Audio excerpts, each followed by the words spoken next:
ತಾಯಿಗೆ water discharge ಆಗ್ಬೋದು, ಮಗು ಒಳಗಡೆ ಸುಸ್ತಾಗಿರ್ಬೋದು, ಇವ್ರಿಗೆ ನಾವು ಡೆಲಿವರಿ ಮಾಡಕ್ಕಾಗಲ್ಲ. ನ್ಯಾಚುರಲ್ ಪ್ರೋಸೆಸ್ ಅಲ್ಲಿ ಬೆಳೆದ್ರೆ ಇಲ್ಲ ಬ್ಲೀಡಿಂಗ್ ಆಗ್ಬೋದು, ಏನೇ ಅಥವಾ ಪೇನ್ ಶುರುವಾಗ್ಬೋದು. 37 ಕಂಪ್ಲೀಟೆಡ್ ವೀಕ್ಸ್ ಆಗಿ 40 ವೀಕ್ಸ್ ಒಳಗೆ ಡೆಲಿವರಿ ಆಗುತ್ತೆ. ಪ್ರತಿ ತಾಯಿಗೂ ಕೂಡ ತನ್ನ ಮಗು ಒಂದ್ ಒಳ್ಳೆ ದಿನ ಭೂಮಿಗೆ ಬರ್ಬೇಕು ಅಂತ ಆಸೆ ಇರುತ್ತೆ. ಬರ್ತಡೆಗೆ ಕೆಲವರು ಫೋರ್ಸ್ ಮಾಡಿ ಸಿಸೇರಿಯನ್ ಮಾಡಿಸ್ಕೊಳ್ತಾರೆ, ಅಥವಾ ಯಾವ್ದಾದ್ರು ಹಬ್ಬ ಹರಿದಿನಕ್ಕೆ. ಸದ್ಯ ಇನ್ನು 22ಕ್ಕೆ ರಾಮ ಮಂದಿರ ಉದ್ಘಾಟನೆ ಆಗ್ತಾ ಇದೆ. ಸೊ ಹಾಗಾಗಿ ಅವತ್ತು ತಮ್ಮ ಮಗು ಭೂಮಿಗೆ ಬರ್ಬೇಕು ಅನ್ನುವಂಥದ್ದು ಸಾಕಷ್ಟು ಗರ್ಭಿಣಿಯರ ಆಸೆ ಅಂತೆ. ಉತ್ತರ ಪ್ರದೇಶದಲ್ಲಿ ಈ ಒಂದು ಡಿಮ್ಯಾಂಡ್ ಜಾಸ್ತಿ ಆಗಿದೆ.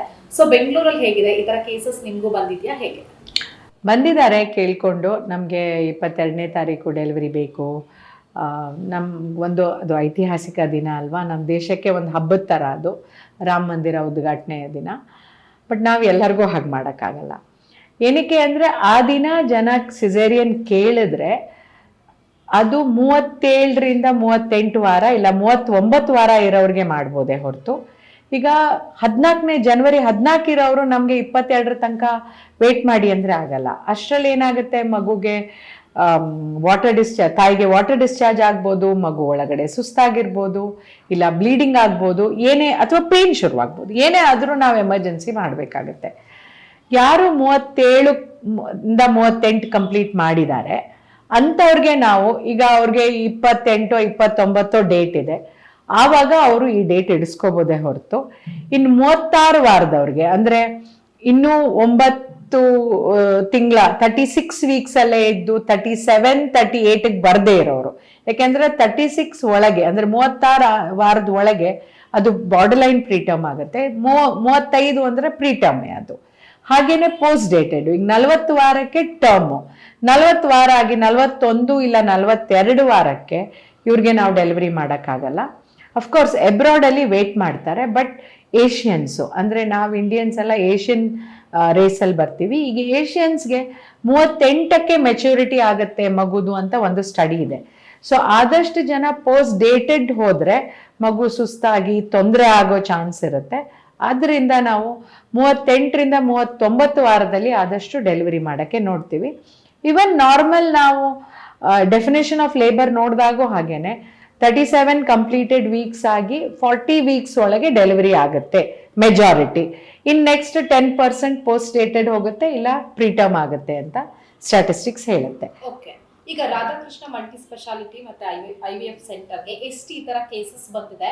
ಜೊತೆಗೆ ಅವ್ರೇನಾದ್ರೂ ಕನ್ವಿನ್ಸ್ ಆಗ್ತಾರೆ, ಓಕೆ ಈಗ ಅಂದ್ರೆ 21ಗೆ ಇದ್ದವ್ರಿಗೆ 22 ಮಾಡಿಸ್ಬೋದು, 23ಗೆ ಇದ್ದವ್ರಿಗೂ ಕೂಡ 22 ಮಾಡಿಸ್ಬೋದು, ಬಟ್ ಇನ್ ಕೇಸ್ ವೇರಿಯೇಷನ್ ಇದ್ದವರು ಕನ್ವಿನ್ಸ್ ಆಗ್ತಿದಾರ? ಹೇಗೆ ಅವ್ರಿಗೆ ನಾವು ಎಕ್ಸ್ಪ್ಲೇನ್ ಮಾಡಬೇಕಾಗತ್ತೆ, ಮಗುಗೇನು ತೊಂದರೆ ಆಗ್ಬೋದು, ಆಮೇಲೆ ತಾಯಿಗೂ ಕೂಡ ಲೋವರ್ ಸೆಗ್ಮೆಂಟ್ ಫಾರ್ಮ್ ಆಗದಿದ್ದರೆ ಅನ್ನೆಸೆಸರಿ ಸಿಸೇರಿಯನ್ ನಾವು ಮಾಡಬಾರ್ದು. ಅವ್ರಿಗೆ ಒಂದು ಪ್ರಾಪರ್ ಕೌನ್ಸಿಲಿಂಗ್ ಮಾಡಬೇಕಾಗತ್ತೆ.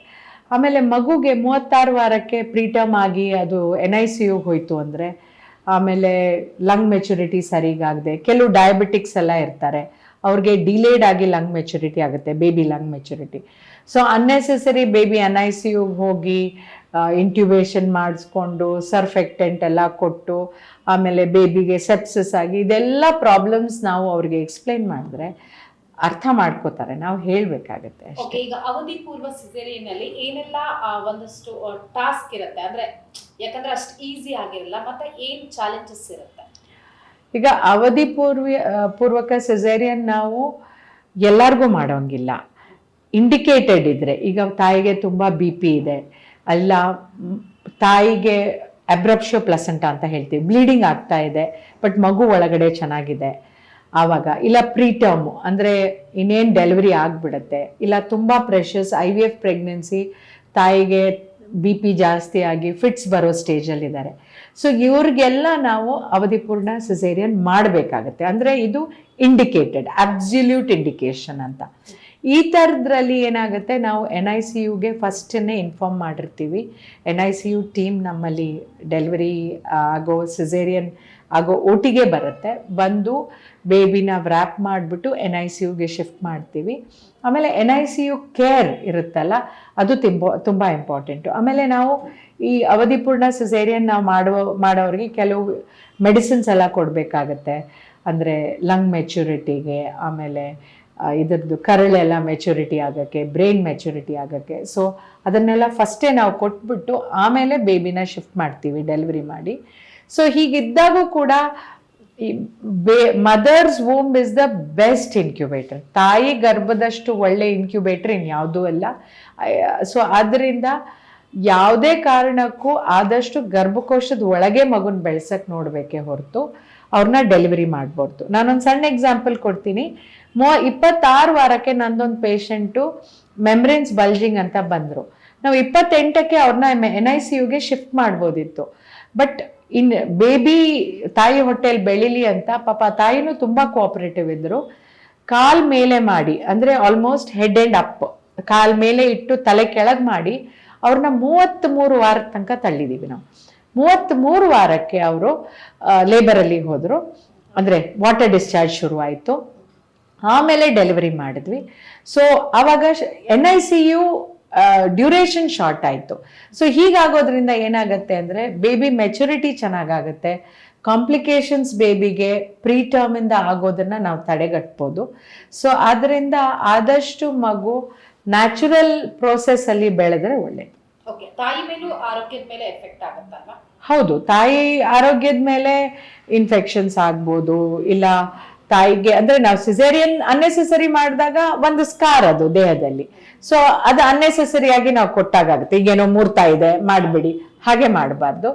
ಈಗ ತಾಯಿಗೆ ಏನೇ ಇನ್ಫೆಕ್ಷನ್ ಇದ್ರೂ ಮಗು ಸೇಫಾಗಿ ಒಳಗೆ ಬೆಳೀತಾ ಇದೆ ಅಂದರೆ ನಾವು ತಾಯಿಗೆ ಹಾಗೇನೆ ಟ್ರೀಟ್ ಮಾಡ್ಬೋದು. ಸೊ ಎಷ್ಟೋ ಕೇಸಸ್ ನಾವು ಹಾಗೆ ಟ್ರೀಟ್ ಮಾಡಿ ನಾವು ಅದು ಸೂಕ್ತ ಬೆಳವಣಿಗೆಗೆ ಎಳ್ಕೊಂಡು ಹೋಗ್ಬಿಟ್ಟು ಮಗು ಈಗ ಚೆನ್ನಾಗಾಗಿ ಪೇರೆಂಟ್ಸ್ ಜೊತೆ ಇದೆ. ಈ ತರ ಡಾಕ್ಟರ್ಗೆ ಫೋರ್ಸ್ ಮಾಡೋ ಕುಟುಂಬದವರಿಗೆ ಏನ್ ಸಜೆಷನ್ ಕೊಡ್ತೀರಾ? ಸಜೆಷನ್ ಅಂತ ಏನೂ ಇಲ್ಲ, ರಿಕ್ವೆಸ್ಟ್ ಮಾಡ್ತೀನಿ. ತುಂಬ ಈ ದಿನ ಇದನ್ನ ನೋಡಬೇಡಿ. ಯಾಕೆಂದರೆ ಎಲ್ಲರಿಗೂ ದೇವರು ಒಂದು ದಿನ ಹುಟ್ಟಬೇಕು, ಒಂದು ದಿನ ನಿಮ್ಮ ಮೂರ್ತ ಭೂಮಿಗೆ ಬರಬೇಕು ಅಂತ ಇರುತ್ತೆ. ಅದು ನ್ಯಾಚುರಲ್ ಆಗಿ ಬಂದರೆ ಒಳ್ಳೇದು. ಓಕೆ, ಸೊ ಅದೇ ಫೋರ್ಸ್ ಮಾಡೋರಿಗೆ ಅದರಿಂದ ಇಬ್ಬರಿಗೂ ಕೂಡ ಎಫೆಕ್ಟ್ ಆಗುತ್ತೆ, ಮಗು ಕೂಡ. ಹೌದು, ಅನ್ನೆಸೆಸರಿ ಆಗಿ ಡಾಕ್ಟರ್ ಮೇಲೆ ಪ್ರೆಷರ್ ತರಬೇಡಿ, ಮೂರ್ತ ನೋಡಬೇಡಿ.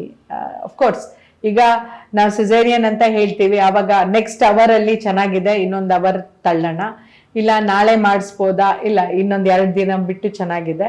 ಮೆಡಿಕಲಿ ಅದು ಆ ಸೀಮಿತದಲ್ಲಿ, ಅಂದರೆ ಸೇಫ್ಟಿ ಸೀಮಿತದಲ್ಲಿದ್ದರೆ ಖಂಡಿತ ಹಾಗೆ ಮಾಡ್ಬೋದು. ಬಟ್ ಇನ್ನೊಂದು ತಿಂಗಳ ಮೇಲೆ ಡೇಟ್ ಇದೆ, ಈಗ ದಿನ ಚೆನ್ನಾಗಿದೆ ಮಾಡಿ, ಹಾಗೆಲ್ಲ ಮಾಡಬಾರ್ದು. ಓಕೆ, ಇಬ್ರು ಆರೋಗ್ಯದ ಮೇಲೂ ಎಫೆಕ್ಟ್ ಆಗುತ್ತೆ. ಓಕೆ, ನಿಮ್ಗೆ ಏನಾದ್ರೂ ಈಗ ಪರ್ಟಿಕ್ಯುಲರ್ ಆಗಿ 22ಗೆ ಯಾವ್ದಾದ್ರು ಡೇಟ್ಸ್ ಇದೆಯಾ ನಿಮ್ಮ ಅಂಡರ್ಗೆ ಬರುವಂತಹ? ಹೌದು, ಇದ್ದಾರೆ. ಅವರೆಲ್ಲ ಆ ಸೀಮಿತದಲ್ಲೇ ಇರೋದ್ರಿಂದ ನಾವು ಮಾಡ್ಕೊಡ್ತೀವಿ.